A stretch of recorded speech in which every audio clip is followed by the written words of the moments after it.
Today, we're going to be talking about the 6 important signs of anxious attachment. Let's get started. So what are attachment styles? The theory focuses on our need to create bonds with our initial caregivers and explains how those early bonds or connections that we make early on in life impact the future relationships and the attachments that we build within those relationships, whether it's friendships, romantic relationships, or family relationships. So there are 4 attachment styles when it comes to this theory: anxious preoccupied attachment style, avoidant dismissive attachment style, disorganized or fearful avoidant attachment style, and secure attachment style. I've actually made a whole video on these 4 different attachment styles and explaining them in a little bit more of a deeper dive. So if you want to see that video, just click right over here to view it after you're done watching this video. And also, if you're not already subscribed, if you enjoy this video, please make sure to hit that subscribe button. All right, let's get back to it. On to the good stuff. Let's go through the 6 signs of someone who has an anxious attachment style. Number 1, you tend to overthink your partner's motives. So an example of this could be going straight to the worst case scenario. Individuals who have that anxious attachment tend to overanalyze and overthink their relationship. So if you're finding yourself often blowing things out of proportion, making small things into larger conflicts, this is probably based on the fear of abandonment, which is one of the root causes of anxious attachment. It's that fear that you're going to leave, you're not going to stay, you don't actually love me. Next, the constant need for reassurance and validation.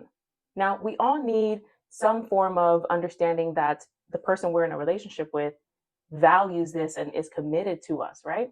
However, there's a difference between that and what I'm explaining here. So the constant need for validation or reassurance, it really is important for those with anxious attachment styles because it helps to alleviate that fear of abandonment and the lack of safety. So if you can reassure me that you're still here for me and you're still committed to our relationship, then I can feel better. If I don't have that, I'm not going to feel okay. I'm going to feel out of whack. I'm going to be mistrusting. I'm going to question your every move. But if you reassure me, keyword is constantly, then I'm okay. So it's based off of the other person's reassurance, not out of you as an individual seeing the actions of that person in a relationship with you and saying, okay, I don't have to question that because I know they're for me and I'm for them, right? There's a difference. This can also look like wanting instant replies from text messages or calls. So if there's not an instant reply with any of those, then there's a fear. What's happening? What's going on? Why aren't they texting me back? Is something wrong? Did I do something? Those are just some examples. Number 3 is craving closeness, but having difficulty trusting that closeness that you crave. So for instance, someone with an avoidant attachment style, they may think, I don't need anybody. Someone with an anxious attachment style may think, I'm not okay if I'm by myself. There's also a difficulty in regulating your emotions. So essentially, you want that connection with the other person. You want to love, you want to trust. However, there is something inside of you that immediately stops that whenever you feel like it's happening, right? I want to trust this person, but then all of your defenses come up and tell you, you can't do that. It's not okay. And then that's where the anxious attachment style behaviors come into play. And remember, these are all things that you can work on. You're not boxed into one attachment style and you stay there for the rest of your life and that's it. No, you can work on getting to a more secure attachment style, which we'll cover a little bit later in this video. But it will take consistency, effort, and time and accountability outside of yourself. That's why I always recommend doing your own individual therapy to work through these things, but they can be done. 4, sensitivity to energy shifts. So individuals with anxious attachment styles may be really hypervigilant and in tune into what's happening around them. So as soon as an energy shifts, for instance, nonverbal cues, emotional changes within other people, they've already clocked it. They got it. They know. They sense it. Even if other people around them have no idea that anything shifted, they know. They sense it because there is that hyper focus on what is the mood in this situation that I'm in right now. It's almost like clockwork because they don't have to think about it. And a lot of these things stem from childhood. It's not just based on your caregivers.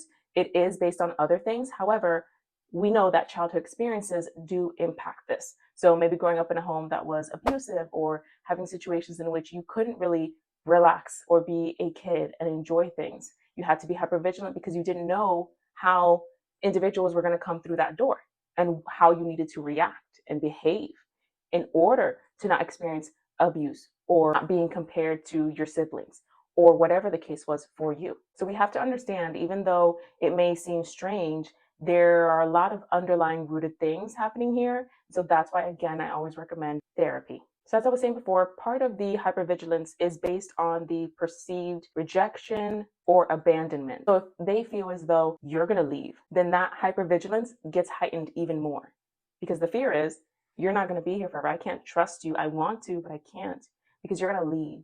So when I sense that you're pulling away, all of my defenses come up and I get really anxious and I do whatever I need to do in order to make sure that this stays intact. So you can pick up on body language, verbal cues, shifts in emotional expressions. Number 5, your relationships tend to be quick and intense. So individuals with this attachment style may have a history of intense relationships at the beginning that tend to fizzle out shortly thereafter. And this is due to being able to form relationships quickly, but also lose interest in those connections and relationships quickly as well. You may have noticed that you have a history of not so long-term relationships. And what's happening here is known as the avoidant anxious push-pull within your relationships. And someone with an anxious attachment style will typically attract those with avoidant attachment styles.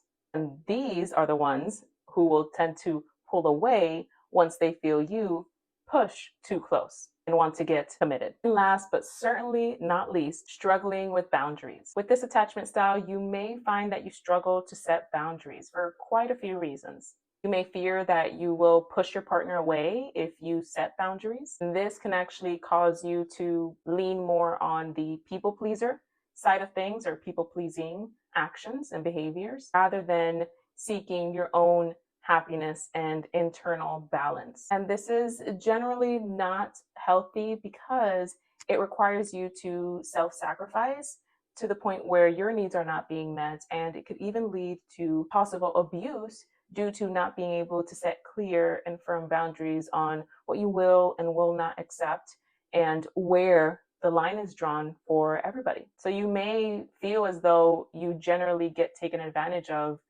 consistently within your relationships. However, even when you do set boundaries, you find it hard to maintain and keep those boundaries. This is probably because you'd rather make your partner happy than to stand firm within your own boundaries to keep yourself at peace.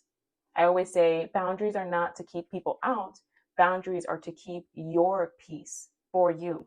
So those are the 6 signs that you may have an anxious attachment style. There are quite a few more signs, but I could only leave it to 6. If you want me to make more videos about anxious attachments or any of the other attachment styles, be sure to comment which one you want me to talk about next in the comments below. Thank you for being here. If you enjoyed this video, please subscribe, like, and share this with someone else who might also learn a lot and enjoy it as well. I'd also recommend taking a look at this video right here. See you in the next one. Take care.